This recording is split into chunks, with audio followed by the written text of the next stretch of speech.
Pirms dažiem gadiem Tukumā ar Eiropas fondu atbalstu tika izbūvēti jauni ūdens un kanalizācijas sistēmas tīkli ap 60 km garumā, radot iespēju vairāk nekā 4000 mājsaimniecībām pieslēgties centralizētajai ūdens un kanalizācijas sistēmai. Ilgas kundze piedāvātās iespējas izmantojusi un ir ļoti apmierināta.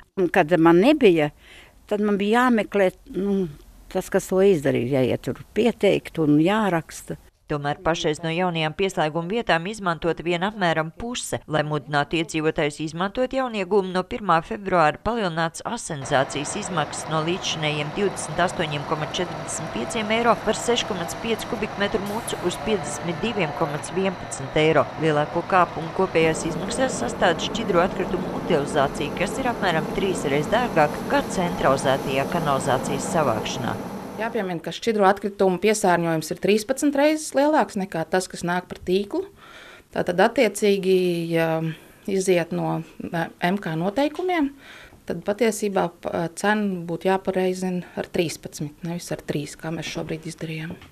Kanalizācijas notekūdeņu savākšanas cenas nosaka katras pašvaldības komunālie uzņēmumi, un Tukuma novads nebūtu nav vienīgais, kur pieaugušas asenizācijas izmaksas. Iemesli līdzīgi arī citās pašvaldībās. Bet viņi tātad iedzīvotāji ir samērā kūtri, jo blīvāk apdzīvota teritorija, jo cilvēki ir vairāk motivēti, jo kaimiņam ir šīs nosētbedres, viņam ir šīs nosētbedres, un tad agri vai vēlu sanāk situācija, ka mēs paši grimstam savos notekūdeņos. Turklāt paredzēts, ka jau no 2020. gada stāsies spēkā jauni decentralizētās kanalizācijas apsaimniekošanas noteikumi, kur visas šīs kanalizācijas sistēmas iedzīvotājiem būs jāreģistrē.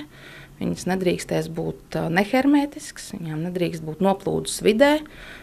Jaunie decentralizētās kanalizācijas apsaimniekošanas noteikumi attieksies tikai uz pilsētām un ciematiem.